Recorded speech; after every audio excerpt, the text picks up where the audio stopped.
मध्ये चिरून घेतला आहे आणि त्याच्यात मीठ घालायचं चवीनुसार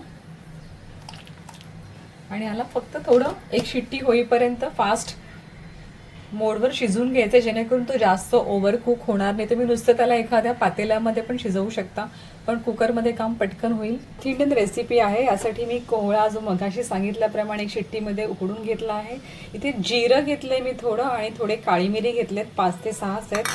चना डाळ, उडीद डाळ आणि तूर डाळ थोडी भिजवून धुवून घेतलेली आहे. आणि इथे आपण याला एक प्रकारचं वाटण लावतो या कढीला, ज्याच्यामध्ये आपण ओलं खोबरं, मी कढीपत्ता भरपूर घेतलाय, त्यानिमित्ताने तो खायला जाईल. मिरची आणि आलं ठेवलेलं आहे आणि 1 वाटी आपण इथे हे घरचं दही घेतलेलं आहे. मी हे घोटून घेतलेलं आहे व्यवस्थित. आधी आपण सगळ्यात आधी ह्या सगळ्या गोष्टी आहेत त्या भाजून घेणार आहोत आणि मग त्याचं वाटण करणार आहोत. तेल तापत ठेवलं आणि त्यात ही जी डाळ आहे हिला आपण खरपूस भाजून घ्यायची आहे. त्यात आपण आपले जे जिरं आणि काळी मिरी घेतली ती घालणार आहोत. कच्चा पण फ्राय करून घ्यायचा आणि हे ओलं खोबरं जे आहे ते पण थोडं भाजून घ्यायचं. हे खूप लाल लाल करू नये, अगदी नावाला 1 मिनिट परतवून झालं की आपण गॅस स्टोव्ह जो आहे तो बंद करायचा आहे. आणि हे गार झाल्यानंतर आपण याला हिरव्या मिरची घालून वाटून घेणार आहोत.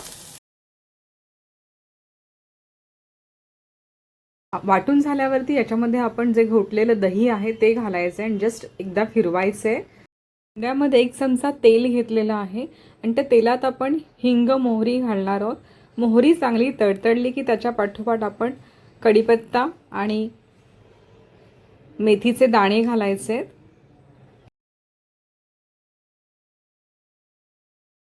कच्चे राहिले तर ते कडवट जास्त लागतात, तो त्याला चांगलं तेलामध्ये व्यवस्थित परतून घ्या. तर आपण याच्यामध्ये आपलं जे वाटण आणि जे दही मिक्स केलं होतं ते घालणार आहोत. यात आपण थोडी हळद घालायची आहे. 2 मिरच्या घातलेल्या आहेत हिरव्या, त्यामुळे लाल तिखट वगैरे काही घालायचं नाहीये. पण डाळी सुद्धा वाटल्या आहेत. तर थोडं याला आपण पाणी लावूया, अजून पाणी घालूया आणि याला एक चांगली उकळ आणू देऊया. चवीनुसार मीठ घालायचं याच्यात. आपण कोवळ्यात पण मीठ घातलं होतं, हे लक्षात असू द्या.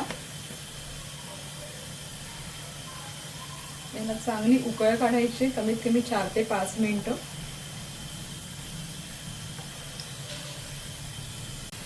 खूप कमी मसाले असून सुद्धा ही जी कोवळ्याची कढी आहे ती खूप अप्रतिम लागते.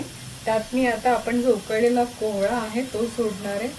तुम्ही कोवळा प्रेशर कुक न करता डायरेक्ट एखाद्या पातेल्यात गरम पाण्यात घालून सुद्धा उकळू शकता, ते जास्त बरं होतं, कारण कोवळा लगेच शिजला जातो. आता माझाही प्रेशर कुक केल्यामुळे खूप ओव्हर कुक झाला आहे. ते पाहू शका, ट्रान्सलुसंट दिसायला लागला आहे तो. पण ह्याला पण आता आपण 5 मिनिटं ह्या रश्श्यात शिजवायचे.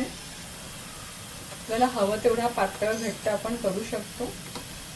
अगदी कमी मसाले नाहीच, म्हणजे नाच्या बरोबर फक्त जिरं आणि आपण काळी मिरी घातली याच्यामध्ये, बाकी कुठलाच मसाला नाही. फोडणीसाठी आपण लाल मिरची वापरली आहे आणि तिखट मिरची मसाल्यात घातली आहे. कोवळा असाही पित्तनाशक असतो, शरीराला थंडावा देणारा असतो. तर कोवळ्याचे प्रकार आपण बरेच बघणार आहोत त्याच्यापुढे. त्यातला एक प्रकार जो मला खूप आवडला तो मी तुम्हाला पहिल्यांदा शेअर केला आहे. ही साऊथची अगदी खूपच, जसं आपण आपल्याकडचं कोकणातलं ऑथेंटिक म्हणतो तशी त्यांची ही ऑथेंटिक रेसिपी आहे. तर तुम्ही नक्की ट्राय करा. रंग पण खूप सुरेख येतो. कढीपत्त्यामुळे ह्याला एक छान असा अरोमा येतो आणि मेथीची फोडणी असते, त्यामुळे चवीला पण खूप छान लागतं. सांबारा व्यतिरिक्त काही दुसरं जर काय असेल एक खाणं तर ही एक रेसिपी आहे भाताबरोबर खाण्यासाठी. कढी तयार झालेली आहे. मी स्टोव फ्लेम जी आहे ती आता बंद करणार आहे, कारण मला भाताबरोबर खायचं आहे, सो मला एवढं पातळ तर पाहिजेच. कोवळ्याची कढी भाताबरोबर खाण्यासाठी तयार आहे. अशाच पारंपरिक आणि पौष्टिक रेसिपी पाहण्यासाठी पाहत राहा खवय्येस कट्टा. धन्यवाद.